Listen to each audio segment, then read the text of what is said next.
Hey y'all, welcome back to Nurtured Noire, the podcast where we have real, unfiltered conversations about motherhood, womanhood, and blackness.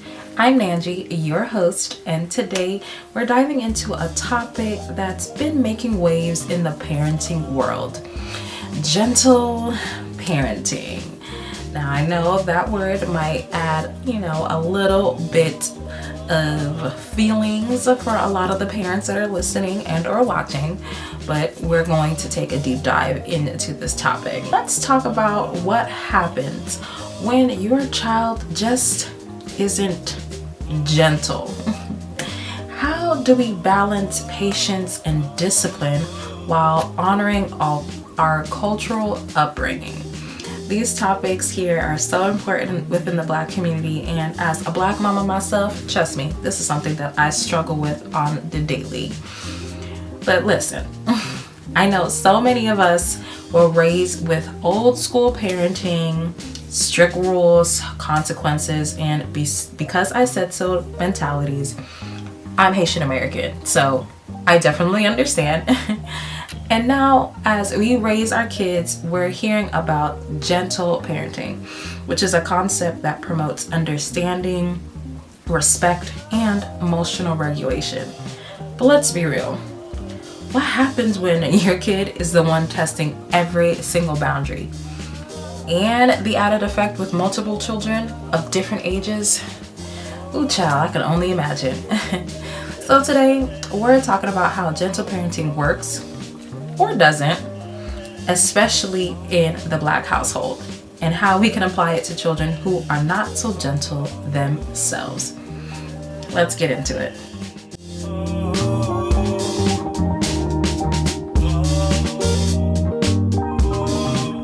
So, what is gentle parenting actually is?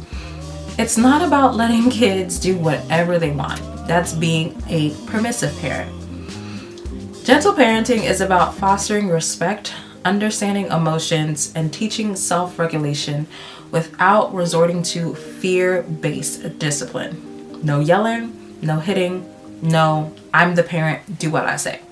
But according to our bestie, Miss Google, gentle parenting is a parenting style that emphasizes empathy, respect, and connection with children. It's a form of authoritative parenting that involves setting limits while also being supportive and responsive. This is the goals for gentle parenting. You build resilience, you develop emotional intelligence, and you create a safe environment. In building resilience, you help your child learn how to handle difficult situations and emotions. Helping them develop their emotional intelligence, you help your child to express their feelings and understand them. And when you create a safe environment, you are fostering a nurturing environment that meets children's emotional needs. Now, how gentle parenting works is different for everybody, but according to Miss Google, you model behaviors, you create a partnership, you set expectations, and you respond calmly. We'll dive deeper into those things as well. But the best thing about gentle parenting is the benefits. You are raising children that have a high emotional intelligence, and they develop independence and resilience. Isn't that what our parents want us to do anyway? Yes, they say that we're not grown up in their house, but they want us to be grown adults. They want us to be active members of society. But how are we able to do that if we are being raised in an environment that is not effective whatsoever? But along with any type of parenting, there are challenges. And like I said, we will dive into that as well. But here's where it gets a little bit tricky. Some kids, they just don't give gentle energy. And that's especially true for ages 2 to 4. All right. So I have a 7-year-old, a 5-year-old, and a 3-year-old. So I think I have a little bit of expertise in those areas. Some are strong-willed, some are naturally aggressive, And some just don't respond to calm reasoning in the way we expect them to. But let's be honest, gentle parenting doesn't always come naturally when you are raised in a sit down and be quiet household. So this is a learning experience for the whole entire family involved. But that doesn't mean it's not impossible. Now, let's talk about why gentle parenting feels so foreign to a lot of us. Many of us, myself included, grew up hearing things like, "I'm not one of your little friends," or "You better fix your face before I fix it for you," or "I give you something to cry about." And my favorite one, "Because I said so." Any of those sound familiar? I know it does for me, for sure. Our parents and grandparents discipline us with fear and control, but giving them the grace that they deserve, they were also surviving, navigating a world that wasn't always kind to them, and especially to Black children during their time as well.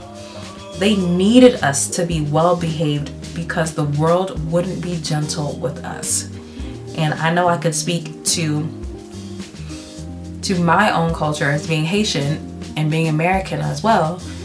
It was really, really difficult during those years. I have boomer parents, so I can only imagine the stress, the struggle, and the internalized trauma that they have experienced, that they were only raising my siblings and I in the best way that they know how. And it's difficult to navigate as an adult and as a parent because they didn't have the tools that we do as millennials now, and the talk of therapy and different kinds of parenting styles.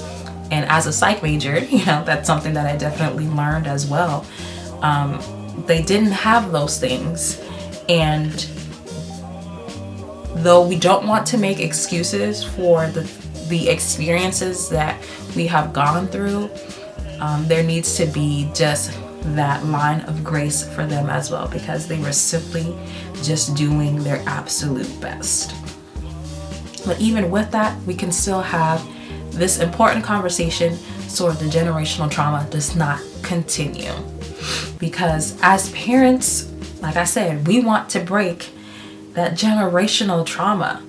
But what do you do when your child just simply refuses to listen? Because I know all of my mamas, all of my parents, TTs, all of you guys that have watched a child or work in child care understand the moments when a child just simply just does not want to listen. Or when their emotions are just too big. Or when they hit and scream and talk back. What do you do in those moments?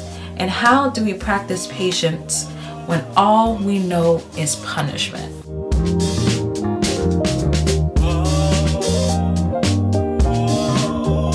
So let's get into the solutions. If you're struggling with gentle parenting because your child is aggressive, defiant, or just high energy, here are some things that you can probably try. Number 1, boundaries with compassion. Gentle parenting isn't about no discipline. Again, that's permissive parenting. It's about structured discipline. Try saying, "I see you're upset, but hitting isn't okay." Or, "I understand you're frustrated, but throwing things isn't safe. Let's take a deep breath together." Those two things can make a world of a difference. But like we've talked about before, sometimes it can be difficult to get through to your child when they're having moments of big emotions. But that doesn't mean that it's impossible and that you shouldn't try and keep trying or resort back to hitting or yelling. Because let's face it, that is not effective or necessary for either party. Number 2, regulate your emotions first. Now, I know I'm going to ruffle some feathers with the parents because a lot of y'all are thinking, well, I'm the mama, I'm the parent, I'm the adult in the situation. They need to do what I say. Yes, a child should honor thy mother and thy father. But the verse after that says we should not provoke our children to wrath. Let's not forget that as well. So in regulating our own emotions, we just can't expect our kids to regulate theirs if we don't know how to do it and we're not showing them how to do it. When we are sitting there yelling, snapping, or threatening, what is that teaching them? What is that going to do for their DNA? What is that going to do for them in the future? You are teaching your child in responding to a situation that their nervous system is all out of whack, that they should yell, they should threaten, they should stomp, scream, all of those things, because we are our children's first teachers. So if we can't regulate our own emotions, how dare we expect them to regulate their own when they don't know how to, and they're looking to us as the adults in the situation to show them. Number 3, consequences, not punishments. Those are two completely different things. If they throw a toy, the toy goes away for a while. If they scream, acknowledge your feelings, but making clear that screaming isn't how we communicate. You teach, don't just react. And I know, again, that is so difficult to do, because I grew up in a household where children are seen but not heard. So when you are creating an environment for a child that they are able to express their emotions, that they are able to just be themselves, it's hard when a child is actually themselves and they are doing things that you as a child was not able to do. But this is a process for both parties. You are teaching your child how to be, because y'all, they've only been here for X amount of years. They don't know how to do nothing. They can't even wipe their own butts. So how can we expect them to regulate their emotions? Like, come on now, let's keep it real. And even with all of that, all of these solutions, let's talk about the benefits as well, because we have to really take a deep dive into this to see, if gentle parenting is actually worth it. Gentle parenting can help your child develop emotional skills, confidence, and social skills. The emotional skills, your child can learn how to understand and manage their emotions. It took me, at my big age of 30, to find the words and the language to how I'm feeling besides mad, sad, angry, frustrated.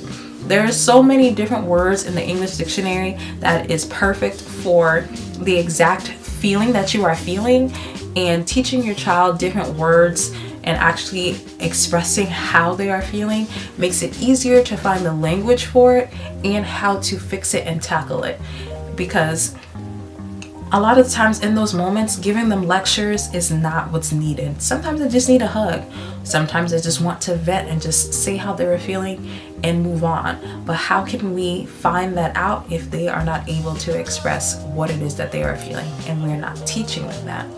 This is what gentle parenting does. It creates that environment for your child to do so.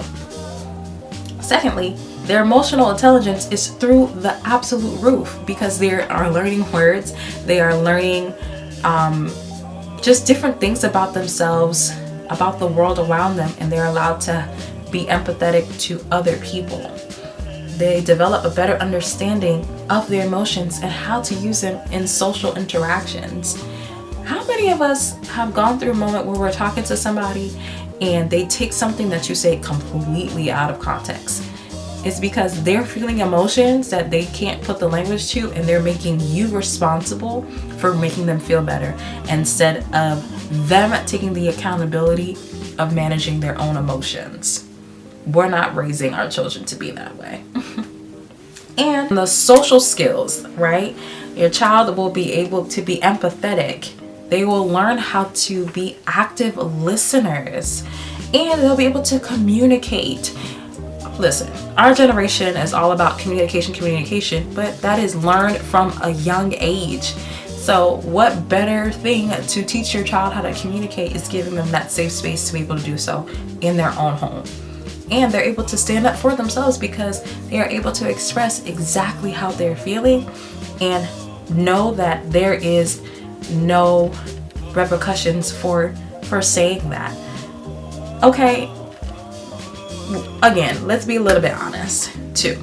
How many of us who grew up in this type of environment, strict environment, where we are anxious and afraid of our feelings, we are afraid of expressing our feelings? Where do you think you learned that from? Come on, sis, like this is a full circle moment. Gentle parenting changes so much for the next generation, and it's up to us to put in the work for that. And also, it boosts your child's confidence and independence. They learn that they can meet their goals on their own, and they develop a sense of self-esteem and confidence. I'm gonna be 100% honest. I still struggle with my self-esteem. It's very difficult for me to trust myself, to trust how I'm feeling, because I wasn't taught how to regulate my own emotions and how I am feeling.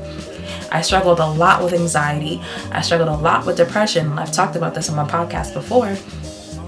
And I felt like if I had the opportunity to really express how I was feeling without being dismissed, my ability to do decisions and to critically think better would be so transformative if that space was provided for me. But again, grace. And the best thing of all is the parent-child relationships. You develop a stronger bond with your child. You guys both experience less anxiety, and there are fewer power struggles because there is that boundary that is created, that your child knows the rules, they know what is expected of them, and they understand the consequence of their actions. Because what do I look like arguing with a little kid? No, I said what I said. I explained to you why I said it, and this is the consequence. And if you want to try it, that's fine. I will enforce the consequence. You feel free to be upset about it. But mama and daddy, we're not changing our minds. And that environment teaches our children this is how the world works. Because if you are at a job and your job saying that you can't do X, Y, and Z, these are the parameters of what you can do. You make the decision to do something completely opposite and making a wrong decision. This is the consequence. And we are teaching them how to handle real world situations.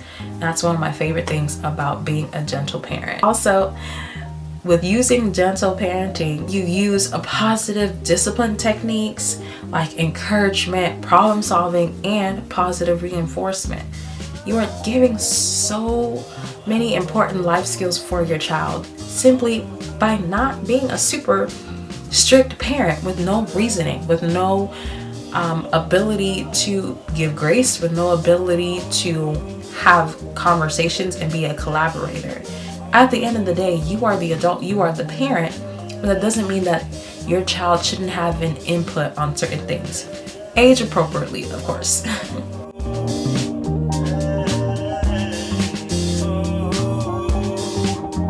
So, here's the takeaway. Gentle parenting isn't about being perfect. And it's especially hard when you have a child who is naturally strong-willed or struggles with emotional regulation or might be, special needs or anything like that. It is difficult regardless of who your child is and what their diagnosis is. Gentle parenting is about balance, understanding, and firm boundaries. It's about breaking cycles while teaching respect. And most of all, it's about learning and growing alongside our children. If you want more information on gentle parenting, please feel free to comment on this podcast episode or shoot me a DM. I will gladly have conversations and send you guys any scholarly articles about gentle parenting because I want to make sure that I'm giving you guys the right information. So let's keep this conversation going as well. How do you navigate gentle parenting? Drop your thoughts as well and send me a DM at the Nurture Noire podcast on Instagram. I would absolutely love to hear your experiences. Like I said, this is a safe space for all of us, especially my mamas. I am here for y'all, and I want us to just keep this conversation and just have a place where we can complain about our kids and love them anyway. And obviously, y'all, don't forget to subscribe, rate, and review the podcast. Okay, it helps Nurture Noire reach more mamas like you. So see you guys next time. As always, stay you, stay bold, and stay nurtured.